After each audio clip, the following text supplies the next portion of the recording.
Assalamualaikum warahmatullahi wabarakatuh. Selamat pagi, selamat siang, selamat sore, dan selamat malam. Tidak lupa saya ucapkan salam pramuka. Oke adik-adik, pada pertemuan kali ini kita akan membahas bagaimana baris berbaris itu, yaitu sebelum kita berbaris tentu saja kita membuat suatu bentuk yang disebut dengan formasi barisan. Seperti apakah formasi barisan itu?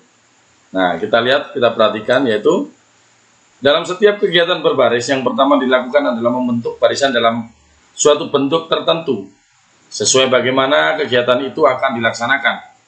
Misalnya saja akan dilaksanakan kegiatan perlombaan, maka barisannya harus berbentuk seperti halnya siap untuk berlomba. Atau mungkin kita akan mengadakan kegiatan dalam suatu perlombaan yang bentuknya melingkar. Tentu saja kita harus membuat sebuah lingkaran. Maka dari itu kita harus mengenali setiap formasi dari barisan-barisan itu. Di antaranya adalah seperti kita lihat di layar. Iya, seperti itu. Jadi di sini saya tampilkan ada 12 formasi barisan. Ya. Nah, berikutnya. Nah, sebelum kita mengenali formasi barisan itu, tentu saja bagaimana cara membentuk barisan itu. Yang pertama kita harus mengenali bagaimana barisan itu dibentuk dengan suatu perintah. Bukan dengan pimpinannya teriak-teriak atau apa bagaimana, tidak. Tapi karena kita pramuka, maka alatnya adalah dengan menggunakan peluit. Di mana peluit ini pun ada aturannya. Di sini kita tampilkan, hanya saya berikan beberapa saja, yaitu peluit yang berhubungan dengan membentuk suatu formasi barisan, ya, membentuk barisan. Di antaranya kalau kita tiup peluit itu pendek-pendek terus menerus, maka isyaratnya adalah untuk berkumpul seluruhnya. Jadi semua anggota harus berkumpul. Kemudian kalau isyaratnya adalah panjang-panjang secara terus menerus seperti di situ, tidak seperti itu, maka isyaratnya adalah berpisah atau bubar barisan. Beda halnya dengan, nah kalau yang seperti ini, peluitnya jadi pendek 3 kali, panjang 1 kali, maka isyaratnya adalah untuk mengumpulkan pimpinan. Dalam hal ini di sini adalah pimpinan regu, ya. Nah, oke, yang berikutnya kita masuki formasi barisan yang pertama, yaitu formasi berderet. Bentuk pimpinan yang memberikan isyarat adalah seperti yang ditampilkan di layar. Ya, kita lihat di situ. Tangannya dibentangkan kedua-duanya ke kanan dan ke kiri. Kemudian semua anggota membentuk barisan seperti itu, ya. Nah, seperti itu. Jadi berderet seperti itu. Satu orang pimpinan regu berada di sebelah kanan, disusul oleh anggotanya. Ya, pimpinan regu berada di sebelah kanan, menghadap kepada pratama. Oke, menghadap kepada pratama, diikuti oleh anggotanya di sebelah kiri. Nah, setelah habis satu regu yang lainnya menyusul di sebelah kirinya lagi. Terus menerus seperti itu. Jadi berderet, formasinya berderet. Satu regu, sebelah kirinya ada satu regu, sebelah kirinya ada satu regu, dan seterusnya. Itu, ya. Kemudian, ya seperti kita lihat pada keterangan di situ, pertama posisinya di depan, ya. Kemudian yang merah itu, bulatan merah adalah pimpinan regu. Yang anggota regu yang bulatan hitam. Perlu diketahui, bagian lingkaran yang berwarna putih itu adalah anggota pramuka, bagian depannya anggota pramuka. Jadi kalau lingkaran ini adalah anggota pramuka, yang merah sebagai pemimpin regu, yang hitam sebagai anggota regu, maka yang putih sedikit itu anggap aja posisi depan dari setiap anggota regu. Oke, ya. Berikutnya kita akan menginjak pada formasi perlombaan, di mana kedua tangan dibentangkan lurus ke depan, sejajar, ya, sejajar lurus ke depan. Pindunya pratamanya memberikan isyarat demikian. Kemudian anggota regunya membentuk barisan seperti itu. Ya, seperti itu. Jadi berjajar, satu pinru berada di depan, diikuti anggota yang lainnya di belakangnya.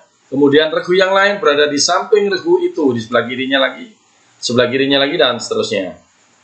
Oke. Kemudian yang ketiga, kita akan bicara tentang formasi bersaf. Nah, bersaf ini biasanya satu tangan dibentangkan ke kiri oleh pratama, ya, dibentangkan ke kiri oleh pratama. Kalau jumlah regunya sudah pas, maka satu tangan dibentangkan ke kiri oleh pratama.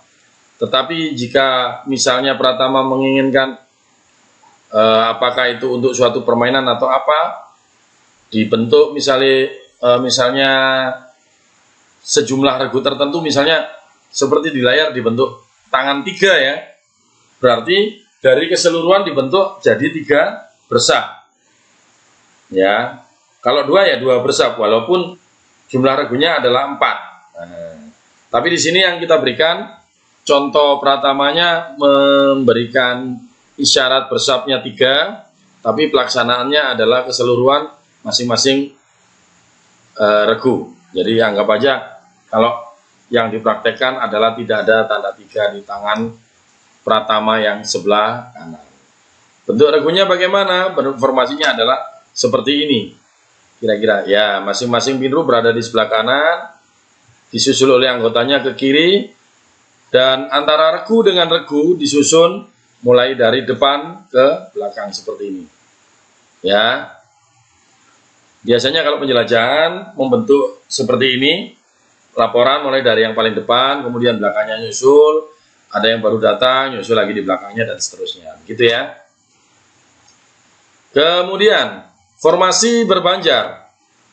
Formasi berbanjar, pratamanya membentuk posisi tangannya seperti menghentikan sesuatu, ya.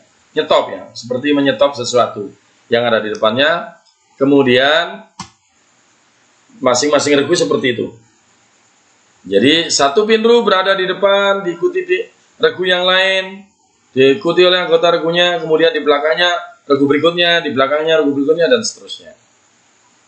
Formasi kelima, kita akan bicara tentang lingkaran kecil. Nah, di mana pratama mengangkat tangannya penuh ke atas, kemudian jari-jarinya membentuk sebuah lingkaran kecil di atas kepala. Nah, di sini kita lihat bahwa pratama memberikan isyarat demikian, maka setiap regu membentuk formasinya demikian, membentuk lingkaran, ya. Nah, seperti itu lingkaran.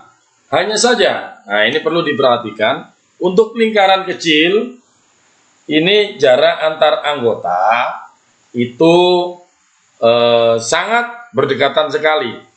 Kalau kita ukur dengan tangan, ya, biasanya satu tangan kanan dari orang yang di kanan memegang tangan kiri dari orang yang di sebelah kirinya. Jadi menyilang. Tangan kanan disilangkan di depan badan, memegang tangan kiri dari temannya yang di sebelah kiri juga disilangkan. Begitu seterusnya. Coba bagaimana? Silahkan nanti dicoba dipraktekkan. Jadi kedua tangannya disilangkan di depan badan, tangan kanan memegang tangan kiri orang yang di sebelah kiri, tangan kanan berikutnya memegang tangan kiri yang berikutnya, dan seterusnya sampai yang paling akhir. Itu jarak untuk formasi lingkaran kecil. Sedangkan lingkaran besar bentuknya hampir sama, cuman untuk informasi instruksi pembentukannya itu beda. Bedanya di mana? Nah, yang di sini tidak membentuk lingkaran kecil di atas kepala, melainkan kedua ujung jari di tangan sebelah kanan dan sebelah kiri dipertemukan. Ya, bentuk lingkarannya sama-sama membentuk lingkaran. Hanya saja jarak perorangan di sini ditentukan. Satu orang tangannya tidak disilangkan, melainkan tangan kiri dari orang yang di kanan langsung memegang tangan kanan orang yang di sebelah kirinya. Coba nanti dipraktekkan, ya. Tangan kiri dari orang yang di sebelah kanan memegang tangan kanan dari orang yang di sebelah kirinya. Kalau kurang puas nanti presentasi ini bisa diputar ulang ya kalau kurang jelas.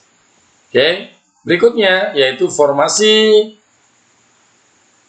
angkare. Nah, ini formasi angkare ini adalah merupakan formasi ciri khas daripada pramuka penggalang karena setiap upacara itu biasanya menggunakan formasi angkare. Semua upacara penggalang menggunakan formasi angkare. Bentuknya bagaimana? Nah, bentuk pasukannya menirukan bentuk tangan yang dibentuk oleh pratama. Seperti ini kira-kira. Nah, tetap pintunya di sebelah kanan.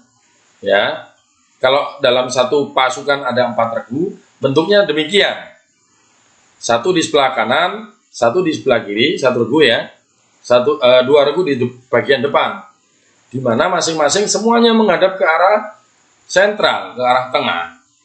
Kita lihat di situ, pratamanya di tengah, barisan yang di sebelah kanan menghadap ke kiri dari pasukan, ya, alias menghadap ke tengah. Demikian juga yang sebelah kiri menghadap ke kanan pasukan atau menghadap ke tengah.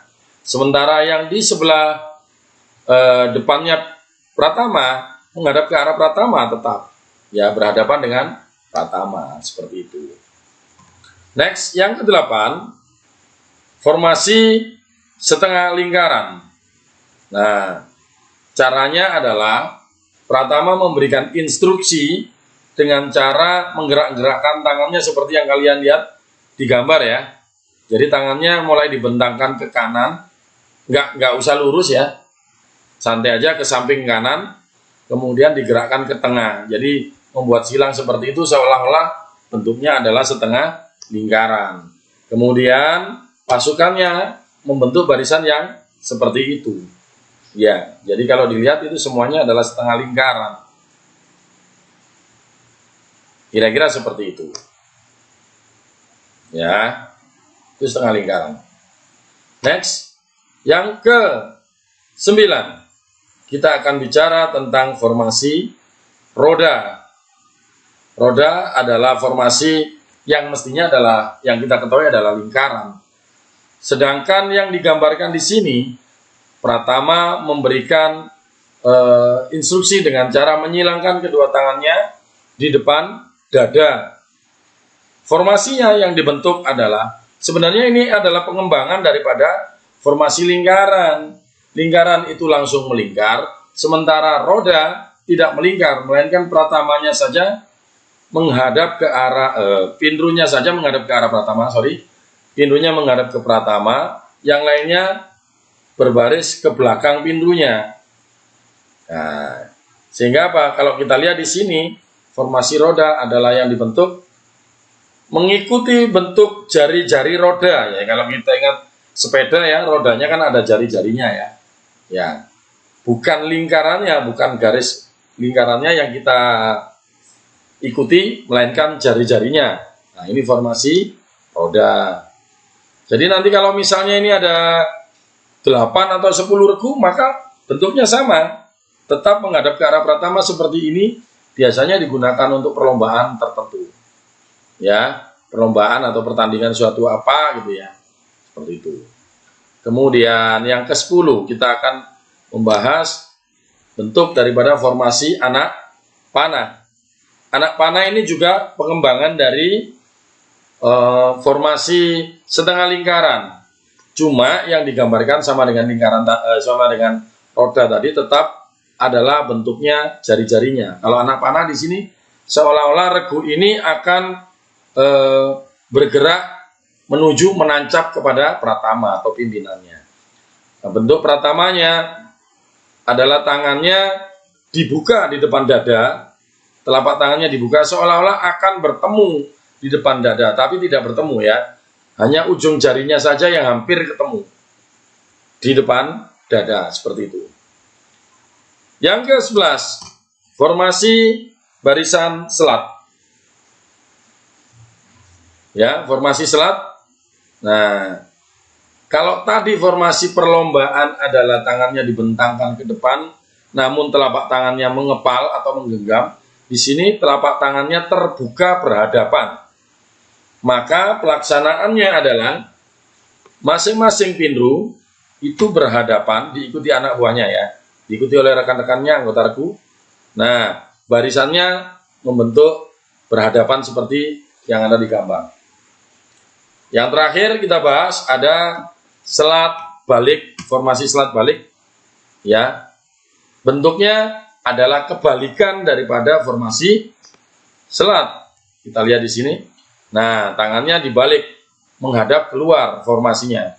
Jadi tangan daripada Pratama dibentangkan ke depan, ya lurus kedua-duanya, namun telapaknya dihadapkan ke luar. Kita lihat di situ, jempolnya ada di bawah.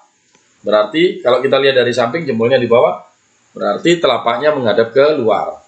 Sehingga formasinya adalah sama seperti selat, hanya saja menghadapnya di sini saling membelakangi. Nah, demikian adik-adik yang dapat saya sampaikan untuk materi formasi barisan.